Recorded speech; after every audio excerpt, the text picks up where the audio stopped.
Voilà, bonjour à toutes et à tous, bonjour à toutes surtout dans cette vidéo, comme c'est beaucoup plus pour les femmes, on va parler des œils unis, bien sûr. Et je vais parler aujourd'hui justement des œils unis qui disparaissent, les œils qui disparaissent. Et donc, c'est survenu à une de mes clientes, c'est la première fois que ça arrive, mais à une de mes clientes, mais c'est quelque chose qui s'est déjà produit pour des personnes que je connais qui ont des œils unis et que les œufs ont juste disparu. Un œuf à la fois, c'est jamais un groupe d'œufs qui disparaît, mais c'est souvent ça. Un œuf, on sait très bien où on l'a déposé, il n'y a personne d'autre qui habite avec nous, on cherche partout, on n'arrive pas à le retrouver, ou il y a toutes sortes de situations. Donc pour ça, il n'y a pas à s'inquiéter parce que il faut savoir que les œufs sont faits de cristaux. Et une des règles fondamentales qu'on apprend lorsqu'on commence à travailler avec les cristaux, c'est que les cristaux ont une intelligence d'eux-mêmes. Donc, et on dit souvent que moi je travaille avec les cristaux, il m'est arrivé plusieurs fois que mes cristaux disparaissent. Il m'est arrivé aussi de recevoir des cristaux d'autres personnes qu'on me les donne.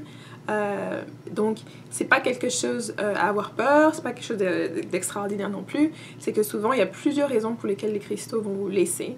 Parfois, c'est parce qu'ils vous ont utilisé pour arriver à quelqu'un d'autre. Donc, vous étiez le véhicule en fait qui les a amenés à se retrouver avec la personne qui devait se retrouver. Donc, parfois, moi, il m'est arrivé qu'on me donne un cristal. Que ça passe par plusieurs personnes, la personne finalement l'aime pas, me le montre, je trouve qu'il est pas mal et la personne me l'offre en même temps. Et vice versa. Donc ça peut être un véhicule, vous étiez juste un véhicule, un maillon sur la chaîne pour permettre à quelqu'un d'autre d'arriver à avoir cet œuf-là ou d'arriver à avoir ce cristal. Une autre raison aussi, ça peut être que tout simplement, il y a certaines choses avec vous qui font qu'à ce moment-là, l'œuf ou la matière du cristal, les propriétés du cristal ne sont pas vraiment en connexion avec vous.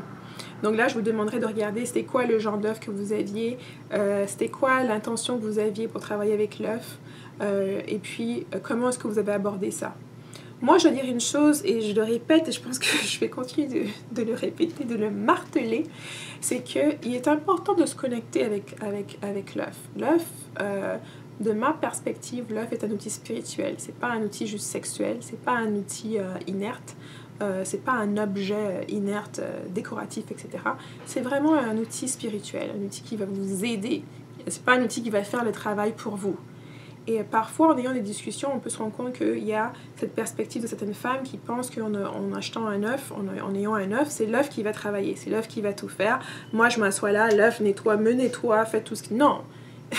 L'œuf facilite votre travail. L'œuf peut vous aider, peut pointer certaines choses, peut réveiller certaines choses en vous pour que vous travailliez là-dessus. C'est à vous de faire le travail. Il ne va jamais faire le travail pour vous. Il ne va pas non plus s'imposer à vous.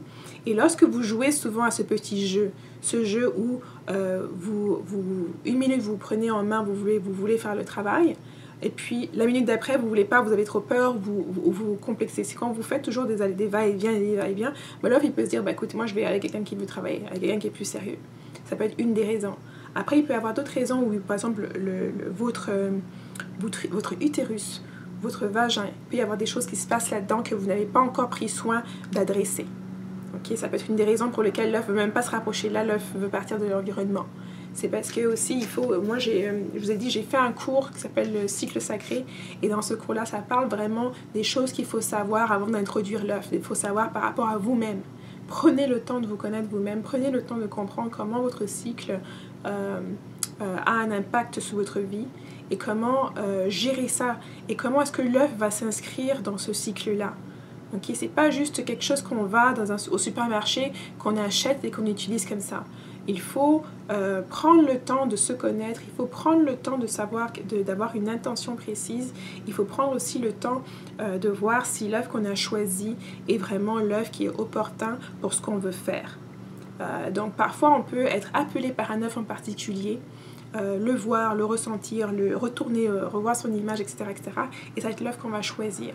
Mais ça ne veut pas dire, il faut quand même prendre le temps de se connecter avec l'œuf. C'est pas juste parce qu'il y a cet appel-là, c'est comme quand vous rencontrez quelqu'un pour la première fois, vous regardez, peut-être qu'il y a des échanges de regards, etc. Mais il faut quand même se parler, il faut quand même savoir, apprendre à se connaître pour pouvoir avancer, pour savoir si c'est le fit est vraiment là, et puis pour pouvoir savoir aussi quelle démarche on va prendre, quelle pratique on peut instituer, sur quoi est-ce qu'on va travailler, comment est-ce qu'on va documenter notre progression, etc., etc. Donc moi je vous recommanderais, si jamais vous avez un œuf qui avait disparu et que vous êtes toujours en train de vouloir connaître les œufs et les utiliser, donc de le faire à petits pas. On va commencer aux bases, on va recommencer à zéro, on va reculer en arrière, on va commencer par se connaître soi-même, on va commencer par identifier